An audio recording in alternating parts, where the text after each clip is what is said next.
So, she said slowly, pointing at a diagram involving multiple paint tanks and a robotic arm labeled Hubot 5000.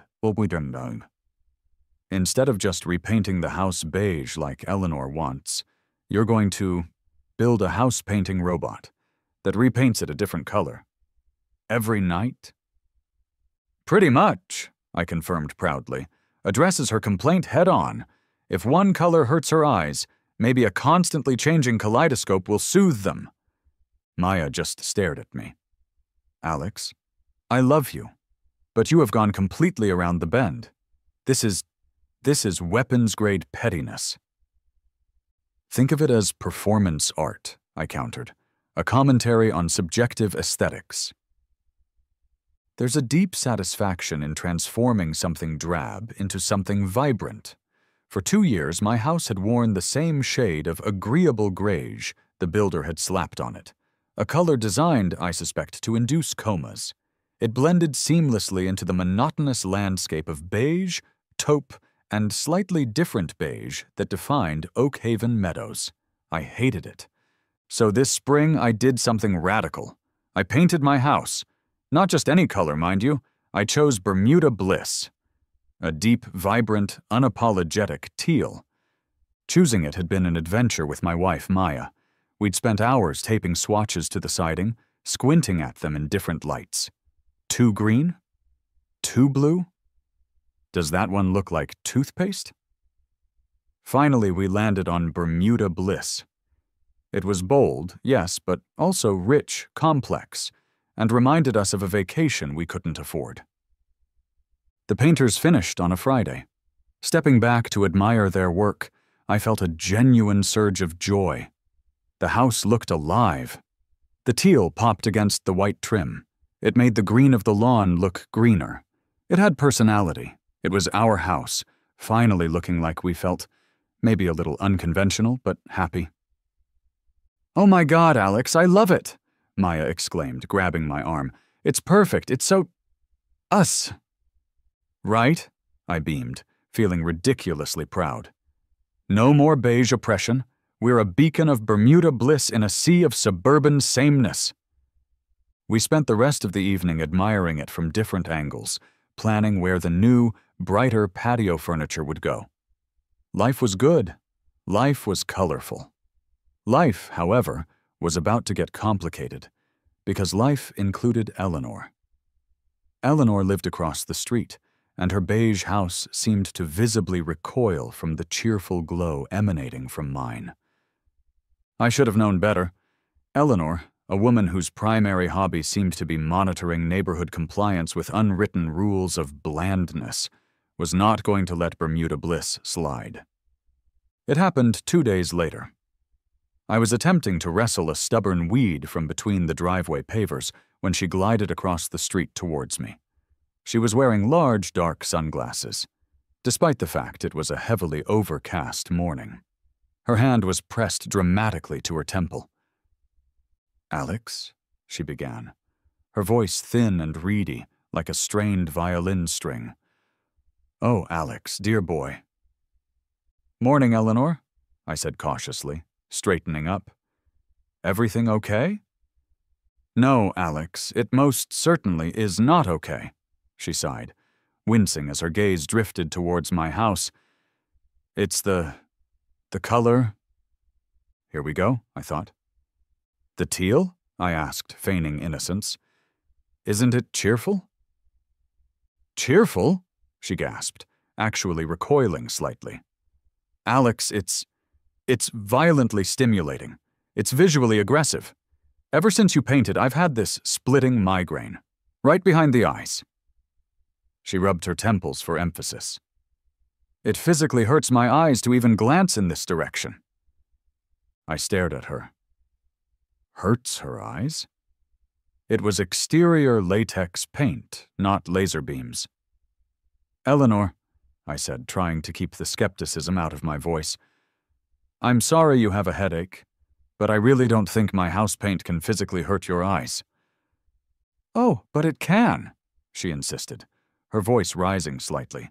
"It's the vibrancy, the specific wavelength of that garish teal. It overstimulates the optic nerve. My ophthalmologist warned me about excessively bright colors. Very bad for sensitive retinas like mine. I highly doubted her ophthalmologist had issued specific warnings about Bermuda bliss, but arguing seemed futile. "Well, I'm sorry it bothers you, Eleanor," I said politely, but firmly. "Maybe closing your blinds on that side might help." Her mouth tightened into a thin line. "Why should I have to live in darkness because your house is an optical assault? You need to repaint it, Alex. Immediately. Something soothing. A nice taupe, perhaps? Or a gentle dove gray? Repaint it? Already? Because she claimed it hurt her eyes?" "Eleanor," I said, my politeness evaporating rapidly. "I just spent a significant amount of money painting it this color, which my wife and I happen to love. I'm not repainting it beige because you say it gives you a headache." "Then you leave me no choice," she declared dramatically. "I shall have to consult the HOA. This is a clear violation of harmonious living." She turned, clutching her head as if felled by another wave of teal-induced agony, and retreated back to her beige fortress. I watched her go, shaking my head. This was beyond ridiculous, but knowing Eleanor and knowing our HOA, this was far from over. Eleanor, true to form, launched a campaign of ocular attrition. Every single time she saw me outside, it was the same routine. "Oh, Alex, the glare today is simply unbearable," even on cloudy days. My migraine was a 7 out of 10 this morning, directly correlated with sunrise hitting your western wall. I had to wear 2 pairs of sunglasses just to get the mail. She started leaving notes again, tucked under my wiper blade or taped to the door, the teal door. Day 5 of teal terror. Vision still blurry? Please consider professional consultation, Ari. Appropriate lumens. Day 8. Attempted to sit on my porch, forced back inside by painful chromatic vibrations. Taupe is available at Sherwin-Williams. It was performance art, but incredibly annoying performance art. I tried ignoring her. I tried reasoned argument. "Eleanor, color perception is subjective." I tried suggesting tinted windows for her house. Nothing worked. She was obsessed. Then came the email from the HOA management company. Subject, community guideline reminder, exterior paint harmony. It didn't explicitly cite me for a violation, likely because Bermuda bliss wasn't on any forbidden list, and our bylaws were vague, but it gently reminded all residents of the importance of selecting exterior colors that contribute to the overall harmonious aesthetic, and considering the impact on adjacent neighbors. It mentioned that disputes regarding color choices should be resolved amicably. It was clearly prompted by Eleanor's relentless complaints. Amicable resolution seemed unlikely when one party claimed physical pain from a paint swatch. I felt cornered. While the HOA hadn't issued a formal violation yet, the writing was on the wall. Eleanor wouldn't stop until she got her way. The constant complaints, the passive-aggressive notes, the HOA reminders. It was death by 1,000 paper cuts. Trying to be the bigger person, a role I immediately regretted, I actually approached Eleanor with a peace offering. "Eleanor," I said one afternoon, catching her weeding her pathologically neat flower bed. "Look, I know you dislike the teal. What if I repainted just the shutters and the trim? Maybe a softer white or a gray. Would that help tone it down for you?" She looked up, her expression dubious. "The trim? It's the wall, Alex. The vast, overwhelming expanse of eye-searing teal. Changing the trim is like putting a doily on a volcano. It doesn't address the fundamental optical aggression. Okay, so much for compromise. What color wouldn't hurt your eyes, Eleanor?" I asked, exasperated. "Beige, gray, taupe? Is anything with actual pigment off limits?" "Neutrals," she declared firmly. Colors found in nature, stone, sand, tree bark, not radioactive tropical fish. That was it. The breaking point. My house wasn't radioactive. Her complaint wasn't medical. It was purely subjective taste masquerading as a physical ailment. And she wouldn't be satisfied until my house was as bland and lifeless as hers. Fine. If she couldn't handle one color she disliked, maybe she needed more colors. Maybe she needed a new color every single day. Maybe her optic nerves needed a real workout. The idea, born of pure, unadulterated frustration, and maybe a little bit of my latent engineering brain, began to whir. Automation, robotics, paint, daily. Oh yes, back in my home office, surrounded by monitors and circuit boards from past projects, the plan began to solidify. Manually repainting was obviously insane, but automating it? Now that was a challenge. I work in software development, with a healthy dose of hardware tinkering on the side. I've built drones, programmed microcontrollers, dabbled in 3D printing. Could I build a robot capable of painting my house? My mind raced. Industrial painting robots exist, but they're huge, expensive, and designed for factory floors. I needed something bespoke. Something adaptable to the uneven surfaces and obstacles of a residential exterior. Maybe a drone? Too unstable, affected by wind. Paint delivery would be messy. A simple sprayer on a pole? Not precise enough. Wouldn't reach everywhere. What about a robotic arm? Like the kind used in manufacturing? Mounted on a track or gantry system that could move it along the walls? Yes. A weatherproof gantry system running along the roof line, or maybe on rails set discreetly in the garden beds. A lightweight, multi-axis robotic arm mounted on the gantry. A sophisticated paint delivery system with multiple color reservoirs and quick change valves. A high-pressure, low-volume sprayer nozzle for precision. And the brain? A Raspberry Pi or Arduino, programmed with the exact 3D geometry of my house, capable of executing complex painting paths while automatically avoiding windows and doors. It was ludicrously complex. It would cost a fortune in parts alone. It would require hundreds of hours of design, fabrication, and programming. It would almost certainly violate every HOA rule imaginable regarding exterior modifications, and possibly several city ordinances regarding automated machinery and airborne particulates. But the image. Eleanor stepping out each morning, sunglasses already on, only to be confronted not by the offensive teal, but by sunshine yellow, then racing red, then lime green, then maybe midnight blue. A different color every single day. Her complaint about one specific color's wavelength would become utterly, hilariously irrelevant. It wasn't just revenge. It was malicious compliance taken to a glorious technological extreme. The next few weeks became my secret obsession. By day, I wrote code for my actual job. By night, I descended into a rabbit hole of robotics, fluid dynamics, and exterior paint chemistry. I sketched designs. The gantry system seemed most feasible.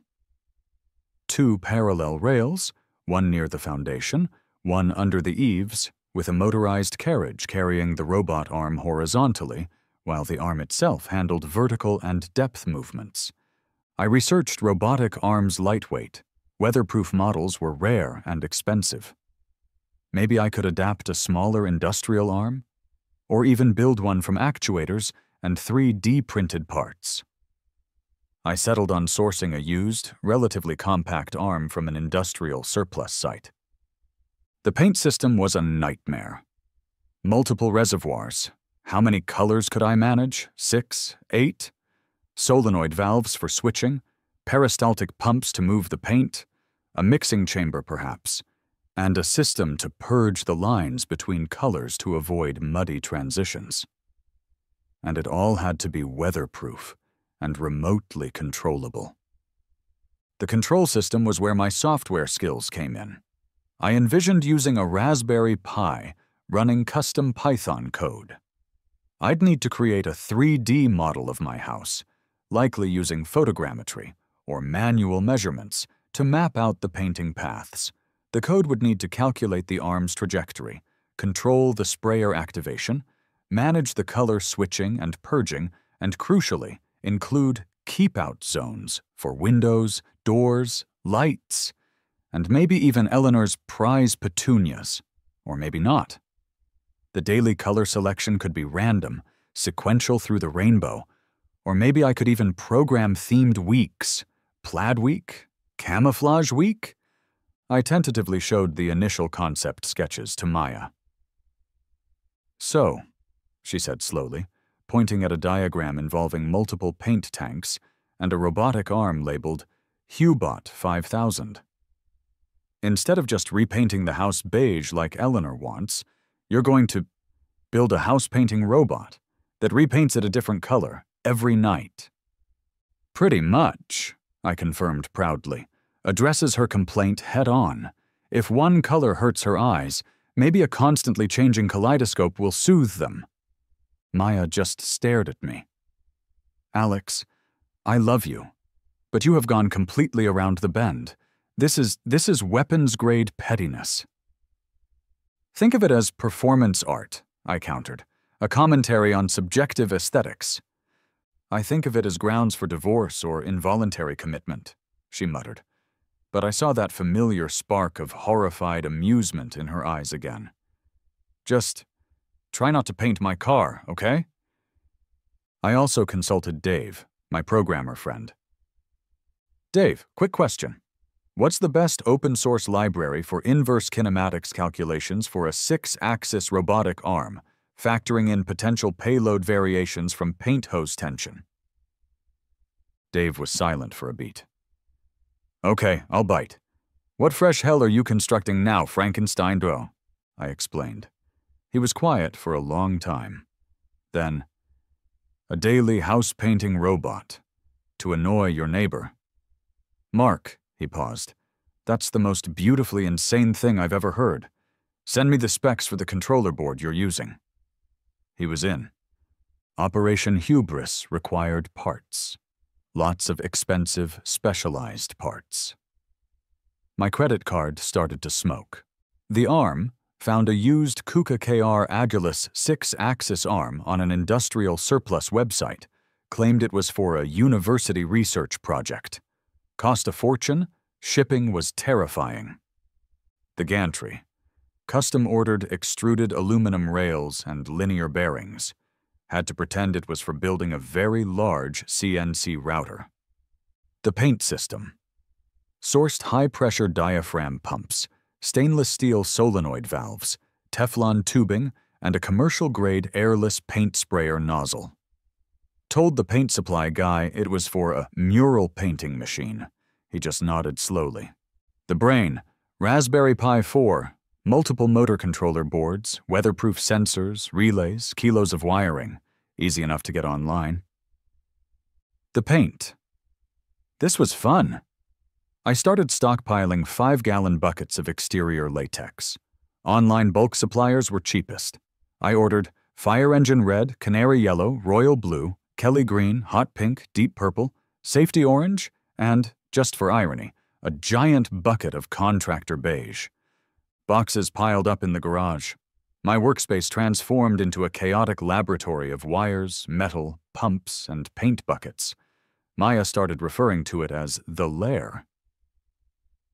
The build phase took nearly 2 months of evenings and weekends.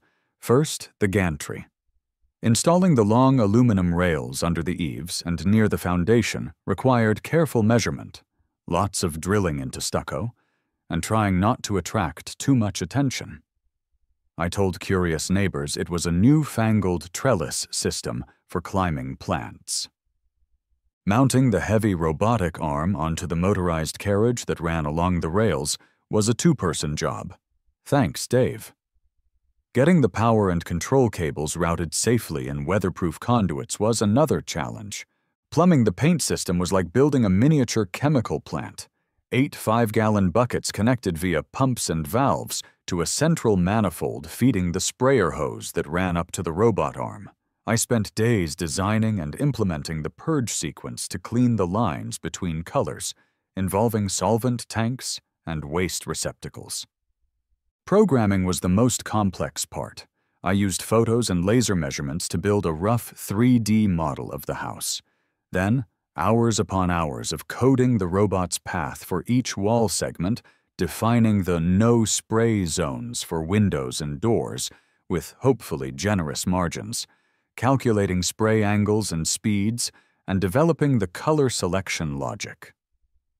Dave helped debug the kinematics code, often remotely, usually accompanied by comments like, "Are you sure this won't just paint random circles all over the lawn?"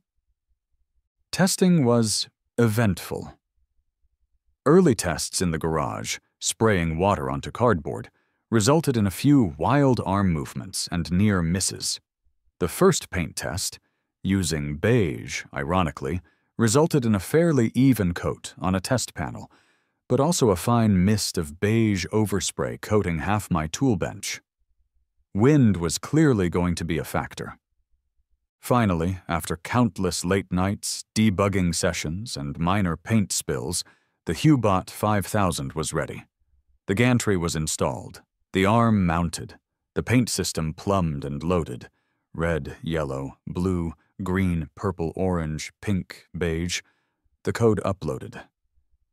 I stood back in the darkened garage, looking at the control panel screen on my laptop. All systems showed green. The weather forecast predicted a calm, clear night. The robot was scheduled to activate at 2 a.m., starting with the front facade and methodically working its way around, applying a fresh coat of, let's start bold, fire engine red. My heart hammered in my chest. This was it. The point of no return. Was this genius? Or the prelude to financial ruin and neighborhood ostracization? Probably both. I couldn't sleep. At 1:55 a.m., I was glued to the living room window, peering out into the darkness. At precisely 2 a.m., a low hum started from the garage where the main controller and pumps were housed. Outside, indicator lights flickered on along the gantry rails. Then, movement. The robotic arm, mounted on its carriage, slid silently along the rail to the starting corner of the front wall. It whirred softly as it calibrated its position. There was a distinct click hiss as the paint system pressurized and the first color red was selected. Finally, after countless late nights, debugging sessions, and minor paint spills, the Hubot 5000 was ready. The gantry was installed, the arm mounted, the paint system plumbed and loaded. Red, yellow, blue, green, purple, orange, pink, beige. The code uploaded. I stood back in the darkened garage, looking at the control panel screen on my laptop. All systems showed green. The weather forecast predicted a calm, clear night. The robot was scheduled to activate at 2 a.m., starting with the front facade and methodically working its way around, applying a fresh coat of, let's start bold, fire engine red. My heart hammered in my chest. This was it. The point of no return. Was this genius? Or the prelude to financial ruin and neighborhood ostracization? Probably both. I couldn't sleep. At 1:55 a.m., I was glued to the living room window, peering out into the darkness. At precisely 2 a.m., a low hum started from the garage where the main controller and pumps were housed. Outside, indicator lights flickered on along the gantry rails. Then, movement. The robotic arm, mounted on its carriage, slid silently along the rail to the starting corner of the front wall. It whirred softly as it calibrated its position. There was a distinct click hiss as the paint system pressurized and the first color red was selected. I stared out the window, breathless. It had worked. My house looked like a giant escaped circus tent, and Eleanor hadn't even woken up yet. The next morning was glorious. Eleanor emerged around 7:30 a.m. to fetch her newspaper. Her usual route involved a cursory, disapproving glance towards my house. Today, that glance turned into a full-body freeze. Her jaw dropped. The newspaper slipped from her fingers. She stared at the stripes, red, yellow, blue, green, where serene, if offensive teal, had been just yesterday. She looked utterly, profoundly bewildered. She walked a few steps closer, squinting, as if unsure her eyes, the ones supposedly pained by teal, were deceiving her. Before she could formulate a response, I stepped out onto my porch, holding a coffee mug. "Morning, Eleanor," I chirped cheerfully. "Notice anything different? Trying out a new multi-tone look. Very modern, don't you think?" She just gaped at me, then back at the house, then back at me. "But it was teal," she stammered. "Wasn't it?" I agreed. "Felt like a change. Hope this new palette is easier on your eyes?" I went back inside before she could reply, savoring the utter confusion on her face. That night, the robot painted the house again. This time, sunset orange. Eleanor's reaction the next morning was less confusion, more sputtering rage. The day after? Deep space purple.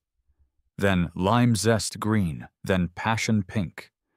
Every day a new color. My house became the talk of the neighborhood, the state, possibly the internet. Dave might have posted anonymized pictures. People drove by slowly, pointing, taking photos.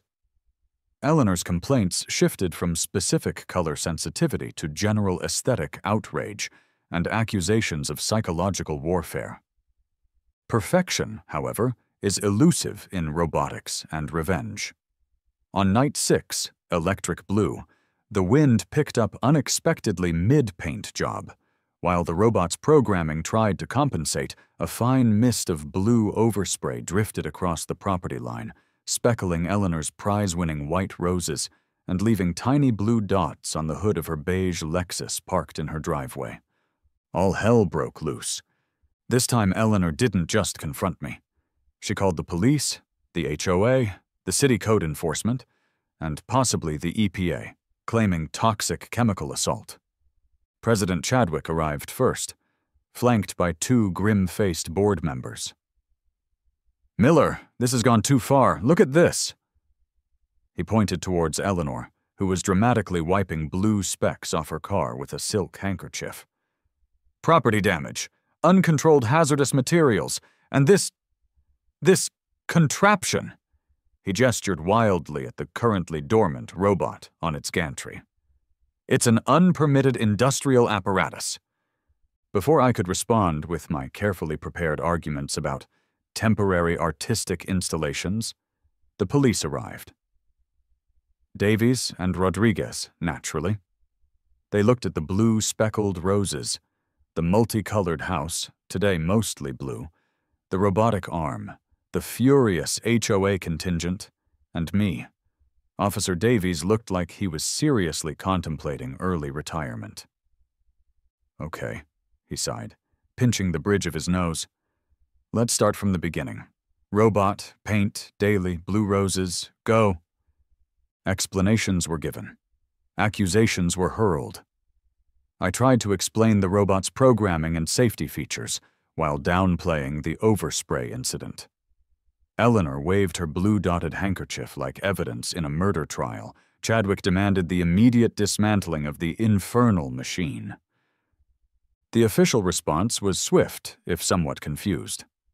The police issued me a citation for violating a local ordinance regarding airborne particulate matter, the overspray, and gave me a stern warning about potential vandalism charges if it happened again. They couldn't do much about the robot itself immediately, but advised me it likely violated multiple building and safety codes.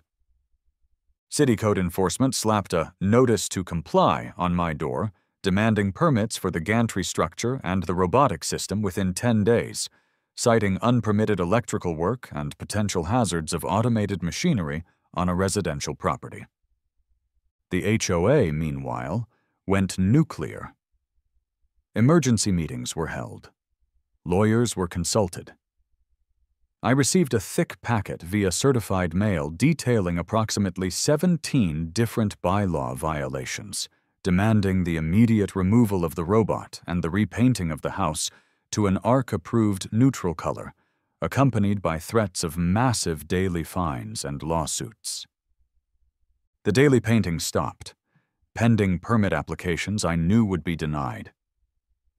The robot sat idle on its track, a silent monument to my expensive, complicated, and possibly short-lived victory. The battle shifted from color swatches to code compliance.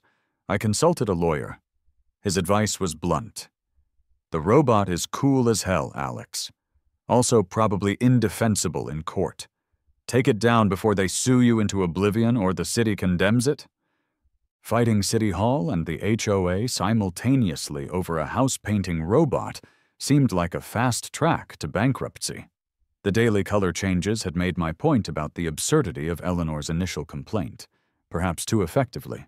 With a heavy heart and considerable effort, Dave and I spent a weekend dismantling the Hubot 5000 and its gantry system. We packed the arm away, coiled the hoses, uninstalled the software. Operation Hubris was over. That left the house. It was currently a rather fetching shade of midnight plum, the last color applied before the shutdown. The HOA sent another letter demanding it be repainted to an approved neutral within 7 days.